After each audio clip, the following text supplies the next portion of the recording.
Assalamualaikum warahmatullahi wabarakatuh. Salam sejahtera untuk kita semua. Halo Sobat Kompas TV, jumpa lagi bersama saya Aisyah Malia Putri di program One on One Spesial Ramadan. Nah, senang sekali hari ini kita akan berbincang-bincang dengan seorang tokoh perempuan yang sangat concern di bidang politik dan juga pemilu, dan saat ini menjabat sebagai Dewan Pembina Perkumpulan Pemilu dan Demokrasi atau Perludem. Beliau adalah Titi Anggraini. Apa kabar Mbak Titi? Baik, Alhamdulillah. Assalamualaikum. Waalaikumsalam. Alhamdulillah sehat ya Mbak Titi? Alhamdulillah sehat. Nah, sebelumnya kita mau terima kasih nih karena Mbak Titi sudah menyempatkan waktunya berkenan untuk berbincang dengan Kompas TV hari ini. Ya, selamat datang di rumah kami yang mungil dan cukup jauh dari ibu kota. Semoga tidak melelahkan perjalanannya. Oh, tentu saja tidak Mbak Titi. Oke, Mbak Titi, kita mau ngajak Mbak Titi ngobrol nih. Awal tahun 2025 ini jadi tahun yang penting. Betul. Karena MK menghapus syarat ambang batas pencalonan presiden dan juga wakil presiden atau presidential threshold 20%. Nah, apakah ini menjadi sebuah gerbang ataupun ruang untuk generasi muda memimpin Indonesia? Ya, memang pada 2 Januari tahun 2025 Mahkamah Konstitusi memutuskan jika sebelumnya kalau partai atau gabungan partai politik hendak mencalonkan presiden dan wakil presiden, mereka harus memiliki 20% kursi DPR atau 25% suara hasil pemilu DPR yang sebelumnya. Nah, kemudian dengan putusan Mahkamah Konstitusi nomor 62 tahun 2024, Mahkamah menyatakan setiap partai politik yang merupakan peserta pemilihan umum sedang berjalan itu bisa mencalonkan presiden dan wakil presiden. Dengan demikian, harapan untuk punya calon-calon alternatif menjadi lebih besar kita miliki. Bukan hanya orang muda, tapi juga perempuan, kelompok-kelompok yang minoritas, lalu juga orang terutama orang muda ya. Tentu kalau persyaratan kan sekarang masih 40 tahun atau pernah menjabat di jabatan yang dipilih melalui pemilu. Tetapi dengan adanya putusan Mahkamah Konstitusi, kita akan punya pilpres nanti yang lebih semarak, yang diharapkan lebih inklusif. Sebagai ilustrasi, dampak dari putusan MK ini, contoh, kalau di suatu pemilu ada 18 partai politik peserta pemilu, maka 18-18-nya ini bisa mencalonkan sendiri pasangan calon presiden dan wakil presiden. Tapi mereka juga tidak dilarang untuk bergabung. Jadi ini bagi saya kabar gembira, kado awal tahun yang luar biasa. Karena Mbak Aisyah, ini putusan yang baru didapat setelah 30 kali Mahkamah Konstitusi menolak permohonan yang sama. Iya, nah, pada permohonan yang diajukan oleh 4 mahasiswa UIN Sunan Kalijaga di Yogyakarta, barulah Mahkamah Konstitusi berubah pendirian hukumnya dan memberikan hak kepada partai politik peserta pemilu untuk mencalonkan sendiri pasangan calon presiden dan wakil presidennya. Nah, kita meng-highlight ada tadi 4 mahasiswa dari UIN Yogyakarta yang ikut sebagai pemohon di gugatan ini ya Mbak Titi. Bagaimana sih Mbak Titi melihat hal ini? Ya, aktivisme hukum mahasiswa menarik ya, karena memang ruang itu dibuka oleh Mahkamah Konstitusi. Jadi di Mahkamah Konstitusi itu untuk menjadi pemohon sepanjang dia adalah warga negara Indonesia dan mengalami kerugian konstitusional, artinya dia punya legal standing atau kedudukan hukum untuk menguji norma dari undang-undang yang inkonstitusional tadi, yang membuat dia mengalami kerugian konstitusional. Dan itu yang kemudian dimanfaatkan oleh para mahasiswa hukum, termasuk yang 4 mahasiswa UIN Sunan Kalijaga ini, untuk memperjuangkan hak konstitusionalitasnya. Mereka mendalilkan bahwa akibat ambang batas pencalonan presiden ini, mereka menjadi tidak bisa memiliki ragam pilihan di dalam pelaksanaan pilpres. Padahal mereka punya hak pilih yang ingin mereka salurkan kepada lebih banyak ragam pilihan calon presiden dan wakil presiden. Jadi aktivisme hukum ala 4 teman mahasiswa dari UIN Sunan Kalijaga ini bukan yang pertama. Sebelumnya juga ada sejumlah mahasiswa yang sudah menguji undang-undang ke Mahkamah Konstitusi. Ada yang dikabulkan, ada yang ditolak, ada juga yang tidak dapat diterima. Contohnya, soal pilkada harus tetap di bulan November 2024. Itu juga diajukan oleh mahasiswa. Ada 2 mahasiswa yang mengajukan, namanya Ahmad Al-Farizi dan Nur Fauzi Ramadan. Kebetulan dua-duanya adalah mahasiswa saya. Dan salah satunya Nur Fauzi Ramadan adalah pada waktu itu mahasiswa disabilitas netra. Kemudian ada juga putusan terkait dengan kebolehan kampanye di kampus. Nah, itu diajukan oleh mahasiswa semester 4 dan semester 6. Alhamdulillah ini juga mahasiswa saya. Jadi dalam konteks ini contoh saja ya, di antara banyak putusan lain, tetapi mereka mengaplikasikan ilmu yang mereka dapat di kampus. Jadi mereka belajar di kampusnya seperti apa, ternyata praktiknya tidak seperti yang mereka pelajari. Antara norma yang ada di dalam undang-undang dengan idealitas ilmu pengetahuan dan juga norma dalam konstitusi. Semangat mereka saya kira ini menandakan sistem pendidikan tinggi kita memang dibangun berdasarkan daya kritis ya. Kalau mereka tidak kritis kan mereka tidak akan punya keberanian, kemauan untuk mengambil langkah konstitusional menguji ke Mahkamah Konstitusi. Betul. Dan yang uniknya tadi yang contoh-contoh yang saya sebutkan termasuk juga teman-teman yang menguji threshold presiden ya, pencalonan presiden, itu kan tidak pakai kuasa hukum. Jadi mereka mempraktikkan ilmu yang mereka peroleh di kampus di dalam ruang sidang di Mahkamah Konstitusi. Dan itu tandanya memang negara hukum yang harus bekerja ya seperti itu. Jadi negara hukum yang bekerja adalah negara hukum yang tidak mendiskriminasi warga negaranya untuk mencari keadilan. Mudah-mudahan itu menjadi semangat bagi semua orang muda untuk menjaga negara hukumnya supaya betul-betul demokratis dan konstitusional. Jadi dan itu saya kira kita harus apresiasi dan semoga itu menjadi inspirasi bagi lebih banyak orang muda dan mahasiswa-mahasiswa lainnya. Jadi mahasiswa yang kritis ya Mbak. Betul, yang kritis, yang aktif, yang ambil peran, yang partisipatif di dalam mengawal kehidupan berbangsa dan bernegara. Betul. Nah Mbak Titi ini kan terbilang perjalanan yang cukup panjang, 7 tahun baru dikabulkan oleh MK, dan tadi juga Mbak Titi bilang 30 kali gugatan nih Mbak Titi ya. Nah Mbak Titi mungkin bisa ceritakan ada kendala apa saja sih selama 7 tahun tersebut sampai baru dikabulkan awal tahun kemarin? Yang 7 tahun itu adalah norma di pasal 222 dari Undang-Undang 7 2017. Tetapi ketentuan yang sama tuh sebenarnya sudah hadir sejak tahun 2009 melalui Undang-Undang Nomor 42 tahun 2008. Jadi kalau kita hitung-hitung sebenarnya hampir 17 tahun perjuangannya. Karena pasal seperti itu hanya beda undang-undang ya, tapi undang-undangnya diganti begitu, tapi substansinya itu hadir sejak tahun 2008. Jadi 17 tahun bayangkan baru kemudian dikabulkan dan harus lewat tangan-tangan teman-teman mahasiswa ya. Kendalanya adalah Mahkamah Konstitusi selama ini selalu berpandangan bahwa ambang batas pencalonan presiden atau presidential nomination threshold itu adalah kebijakan hukum, kewenangan hukum pembentuk undang-undang. Jadi Mahkamah berpandangan karena itu kewenangan pembentuk undang-undang, DPR dan pemerintah, mau ada threshold pencalonan atau tidak, itu terserah pembentuk undang-undang. Tapi memang Mahkamah mengatakan kalau sebuah kewenangan pembentuk undang-undang itu melanggar moralitas, rasionalitas, mengandung ketidakadilan yang intolerable, serta melanggar kedaulatan rakyat, Mahkamah bisa saja mengevaluasi itu.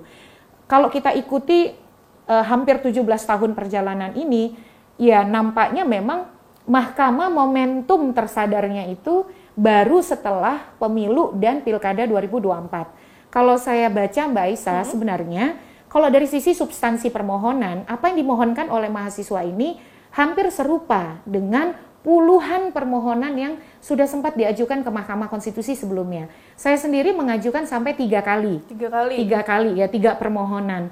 Yang membedakan adalah momentum yang dilakukan oleh teman-teman ini menguji setelah pemilu serentak 2024, Pilpres 2024, dan setelah Pilkada serentak 2024 berakhir. Jadi momentum itu nampaknya menyadarkan Mahkamah Konstitusi bahwa ada kebijakan yang tadi ya melanggar moralitas, rasionalitas, mengandung ketidakadilan yang intolerable dan bertentangan dengan kedaulatan rakyat. Di dalam putusan Mahkamah Konstitusi, putusan nomor 62 tahun 2024 ini, Mahkamah menyatakan ternyata pemberlakuan ambang batas pencalonan ini membuat misalnya ada kecenderungan partai-partai itu untuk membangun dominasi gitu ya. Dan akhirnya seolah-olah dikondisikan hanya ada 2 pasangan calon saja. Dan kalau terbiarkan kata MK, bisa saja seperti pilkada terjadi calon tunggal. Nah, kalau terjadi calon tunggal, itu bertentangan dengan kedaulatan rakyat dan sistem presidensialisme yang kita anut, yang membutuhkan keragaman pilihan politik. Di situ juga Mahkamah menyebutkan bahwa ternyata pemberlakuan ambang batas pencalonan presiden ini ketika menghadirkan pasangan calon yang terbatas, itu membuat polarisasi di masyarakat, keterbelahan di masyarakat. Akhirnya tujuan kita untuk mencapai pemilu yang berbasis politik gagasan, program, itu tidak kita bisa wujudkan begitu ya. Dan yang juga menjadi pertimbangan MK adalah karena kata MK, ini ada ketidakadilan sebab mereka sama-sama berstatus sebagai partai politik peserta pemilu, tapi ada partai sebagai peserta pemilu yang tidak bisa ikut mencalonkan presiden dan wakil presiden. Makanya kemudian Mahkamah Konstitusi mengatakan itu adalah syarat pencalonan itu kewenangan yang dibuat oleh pembentuk undang-undang tapi dia inkonstitusional begitu. Nah, Mahkamah Konstitusi kemudian memutus di dalam putusannya tidak boleh lagi ada pemberlakuan ambang batas minimal pencalonan presiden berupa persyaratan perolehan suara atau perolehan kursi minimal dalam jumlah tertentu. Jadi Mahkamah menegaskan setiap partai politik peserta pemilu boleh mencalonkan presiden dan wakil presidennya sendiri. Tidak apa-apa, butuh 17 tahun, walaupun kita harus melalui banyak dinamika di Pilpres, tapi setidaknya untuk 2029 kita punya harapan yang lebih baik dan kita patut berharap ya bahwa di 2029 partai politik akan memberikan keragaman pilihan untuk masyarakat. 17 tahun tapi membuahkan hasil ya Mbak Titi. Alhamdulillah ya Mbak Titi. Alhamdulillah, betul. Nah, kalau misalnya menurut Mbak Titi sendiri, kenapa presidential threshold ini menjadi batu sandung bagi perjalanan demokrasi di Indonesia? Ya, tadi sudah kita cukup banyak urai ya. Di putusan MK juga sudah dijelaskan. Setelah kita melakukan perubahan Undang-Undang Dasar dan kita memutuskan untuk melakukan purifikasi sistem presidensialisme yang kita anut, itu ditandai dengan kita menerapkan pemilihan presiden secara langsung dalam bingkai kedaulatan rakyat tentu saja di sebuah negara hukum. Nah, keberlakuan ambang batas pencalonan presiden ini membuat pencalonan presiden seolah-olah tersandera oleh kekuatan politik yang ada di parlemen. Karena partai peserta pemilu yang bisa mencalonkan hanya partai yang punya kursi dan suara, punya kursi di parlemen dan suara hasil pemilu yang sebelumnya. Partai politik yang baru itu tidak bisa mencalonkan presiden. Nah, berarti kan di sini ada diskriminasi terhadap partai politik baru. Yang kedua tadi seperti disampaikan, adanya ambang batas pencalonan presiden membuat tadi ya ada kecenderungan hanya ada dua pasangan calon tuh. Dan itu yang kemudian melahirkan polarisasi. Dan benar kalau ini kita biarkan, ini bisa saja ada calon tunggal. Kalau sistem presidensil dengan pilpres langsung, kemudian kita hanya diikuti oleh calon tunggal, itu kan sangat jauh dari cita-cita demokrasi di era reformasi begitu. Dan saya kira yang paling penting adalah partai politik jadi terhambat. Kenapa MK kemudian menghapus ambang batas ini ya? Jadi bukan dinolkan. Kalau nol kan masih ada angka. Kalau ini betul-betul dihapus. Ya salah satunya untuk membuat demokrasi kita menjadi lebih sehat. Karena kalau partai politik peserta pemilu bisa mencalonkan presidennya sendiri, dia kan akan berusaha mengoptimalkan kaderisasi di internal partai sehingga ketika pilpres mereka bisa melakukan rekrutmen kader-kader terbaiknya. Sehingga partai juga menjadi bisa lebih sehat, lebih berfungsi, selalu hadir untuk memikirkan kader-kader terbaik yang akan dia usung di pemilu presiden. Gitu. Nah, dan dalam amar putusannya, MK ini menilai presidensial threshold ini memaksakan logika sistem parlementer dalam praktik sistem presidensial di Indonesia. Apakah ini juga yang jadi alasan kenapa ambang batas syarat pencalonan presiden ini perlu dihapuskan, Mbak Titi? Iya, betul sekali. Beda antara parlementer dan presidensial. Kalau di parlementer itu adalah pemilunya itu satu kali saja. Jadi dia memilih pemilu legislatif, maka kekuatan mayoritas dalam jumlah tertentu di parlemen itulah yang akan membentuk pemerintahan yang disebut dengan kepemimpinan Perdana Menteri. Jangan lupa Perdana Menteri dan menteri-menterinya itu adalah anggota parlemen. Jadi memang dia bergantung kepada kekuatan yang ada di parlemen. Pemilu satu kali selesai dan langsung membentuk pemerintahan. Tetapi di sistem presidensil kita punya 2 jalur nih pemilunya. Parlemennya dipilih sendiri, presidennya dipilih langsung oleh rakyat. Dia tidak punya ketergantungan pada parlemen karena presiden adalah kepala negara sekaligus kepala pemerintahan.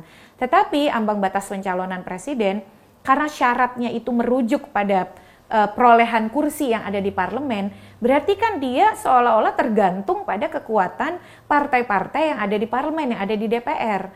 Termasuk juga persyaratan perolehan suara ya, seolah-olah tergantung pada suara dari hasil pemilu parlemen. Padahal presiden itu dia disebut dengan, ketika disebut sistem presidensil, dia punya 2 legitimasi yang berbeda antara parlemen dan presiden. Begitu. Jadi betul, akhirnya kita kebalik-balik nih, kita sistem presidensil tapi logikanya malah menggunakan logika yang dipakai di sistem parlementer.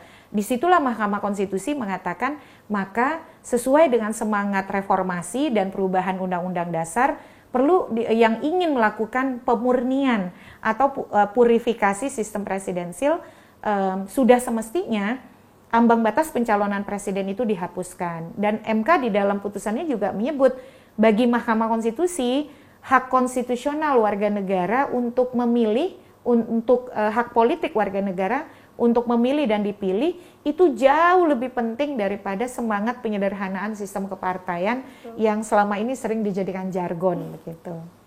Nah Mbak Titi, kalau misalnya kita berandai-andai, kalau presidential threshold ini tetap dipertahankan, itu apa dampak buruknya bagi generasi muda? Ya tentu saja yang namanya keberlakuan ambang batas minimal ya. Jadi ada minimal kursi, minimal suara yang harus dipenuhi untuk mencalonkan. Ya partai politik menjadi tidak leluasa. Kalau kita perhatikan hasil pemilu 2024 contoh, itu kan tidak ada partai politik yang memperoleh kursi sampai 20%. Nah, jadi artinya mereka kan harus berkoalisi pencalonan. Disitulah ruang-ruang transaksi itu bisa muncul. Dan ketika misalnya ruang transaksi bisa muncul, praktik transaksional terjadi, kepemimpinan yang terbentuk itu bisa dipastikan bukan kepemimpinan yang bersih. Jadi koalisinya itu tidak alamiah, tetapi dipaksa, atau bahasa saya itu koalisi kawin paksa begitu. Bagi orang muda dampaknya apa? Ya semakin susah untuk mengakses tiket pencalonan.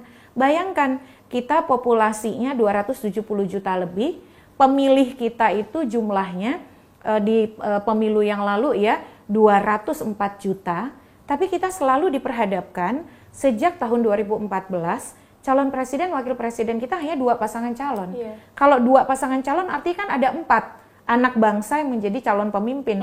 Padahal proses, kecuali di 2024 ada 3 pasangan calon ya, berarti ada 6. Artinya kan ruang itu, tiket itu susah untuk didapat.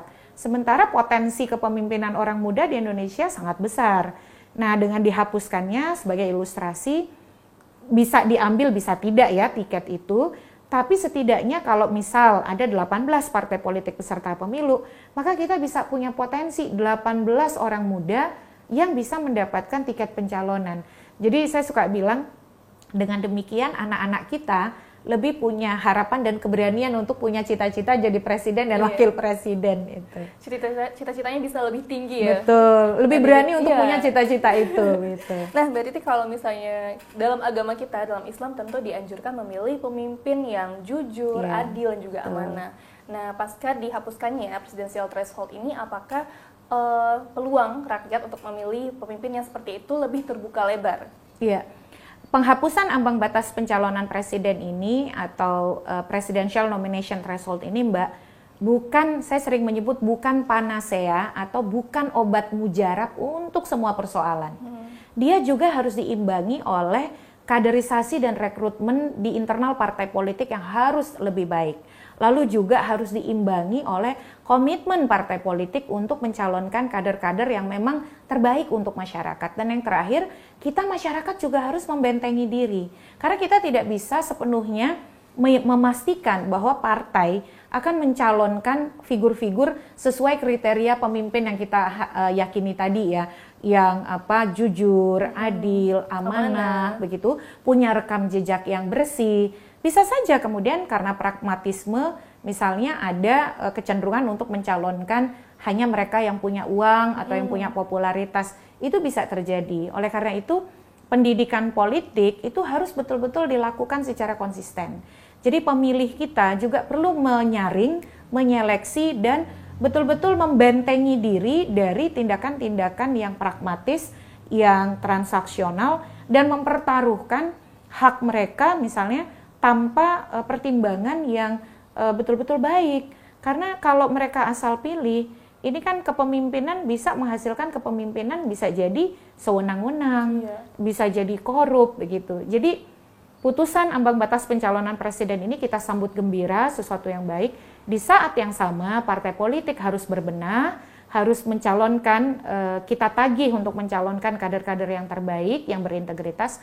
Di saat yang sama kita sebagai masyarakat, sebagai umat juga harus punya kriteria pemimpin yang baik, konsisten dengan kriteria itu dan tidak tergoda pada tindakan-tindakan yang pragmatis ataupun yang transaksional. Jadi butuh kerjasama juga ya Mbak Titi dari partai politiknya sendiri dan juga dari pemilih rakyat sendiri ya Mbak Titi. Betul sekali. Nah kalau kita bicara untung rugi, kalau misalnya dari keputusan MK ini siapa sih pihak yang diuntungkan Mbak Titi? Hampir semua diuntungkan. Jadi partai politik semua diuntungkan. Walaupun misalnya sekarang masih malu-malu ya karena koalisi masih mesra, baru terbentuk setelah Pilpres 2024, hampir semua partai masuk kabinet begitu. Tetapi secara internal mereka semua diuntungkan karena mereka menjadi punya kesempatan untuk menominasikan kader terbaiknya di Pilpres 2029. Masalah tiket itu akan diambil atau tidak itu kan bukan faktor tunggal yang mempengaruhinya. Ada banyak faktor yang bisa berkontribusi pada apakah tiket itu akan digunakan atau tidak. Misalnya, kalau memang mereka merasa calon yang mereka punya itu tidak terlalu prospektif, tidak terlalu potensial, mereka rata-rata punya misalnya sebaran kader yang ya rata-rata begitu. Mereka akan lebih rugi kalau memaksakan kadernya sendiri maju. Maka lebih baik mereka misalnya berkoalisi sehingga mereka bisa mendapatkan kesempatan untuk bergabung di kabinet. Dan mereka di saat bergabung itu bisa menunjukkan kinerja yang bagus sehingga masyarakat akhirnya tertarik kepada partai mereka. Itu juga bisa jadi pertimbangan. Jadi saya meyakini semua partai politik diuntungkan. Dan masyarakat juga bisa punya lebih banyak pilihan. Dengan banyaknya pilihan, polarisasi diharapkan bisa ditekan. Karena teorinya ketika kita punya keragaman pilihan, banyak kandidat, polarisasi itu lebih bisa dicegah. Karena orang kan akhirnya dia tidak mudah terlalu dibawa ke dalam satu kutub yang terpolarisasi atau istilahnya terdikotomi satu sama lain. Nah, tapi kalau banyak itu harapannya orang akan lebih menunjukkan gagasan dan program bahwa mereka punya tawaran yang lebih baik dibandingkan yang lainnya. Bisa jadi juga ada kerugian tentu ya. Apa kerugiannya? Kalau partainya pragmatis, bisa jadi partai ya bisa dibeli oleh mereka yang punya uang. Nah, oleh karena itu undang-undang yang dibentuk oleh pembentuk undang-undang harus menyiapkan pasal bagaimana supaya pencalonan di partai itu bukan menjadi alat transaksi, tetapi menjadi alat untuk aktualisasi diri kader-kader terbaik partai. Termasuk juga pemilih. Kalau penegakan hukumnya lemah, perilakunya transaksional, bisa saja uang akan digunakan untuk merayu pemilih. Jadi di antara tantangan tadi ya, makanya kita betul-betul harus menempatkan, terutama kita sebagai negara yang berketuhanan begitu ya, yang beragama, nilai-nilai agama itu harus selalu jadi pegangan dan panduan buat kita di dalam berperilaku sehari-hari, termasuk juga di dalam membuat keputusan politik gitu. Betul Mbak Titi. Mbak Titi, kalau misalnya dalam sistem, nanti apa sih sistem pemilu kita, sistem politik kita, apa sih yang perlu kita tata kembali di generasi selanjutnya agar menciptakan pemilu yang lebih luber dan jurdil? Ya, banyak hal yang harus diperbaiki. Sistem itu pada dasarnya tidak ada yang sempurna sepenuhnya. Jadi yang kita cari itu kan adalah sistem pemilu, sistem politik yang relevan dan cocok untuk kita begitu ya. Tetapi ada yang tidak boleh dilupakan. Sistem itu dengan dia tidak berdiri sendiri. Contoh pemilu. Pemilu itu bukan sekedar datang ke TPS mencoblos. Pemilu itu adalah bagian dari demokrasi. Demokrasi itu sistem nilai. Di dalam demokrasi apa saja nilainya? Kejujuran, keadilan, kesetaraan, transparansi, dan sering nih ada orang yang lupa, anti korupsi. Oh. Nah, bagi saya, apapun pilihan yang kita pilih, tentu kalau untuk sistem pemilu kita bisa pilih, kita bisa terus perbaiki. Tapi yang anti korupsi ini harus ada. Ini yang paling lemah dari sistem politik, sistem pemilu, dan sistem demokrasi kita hari ini.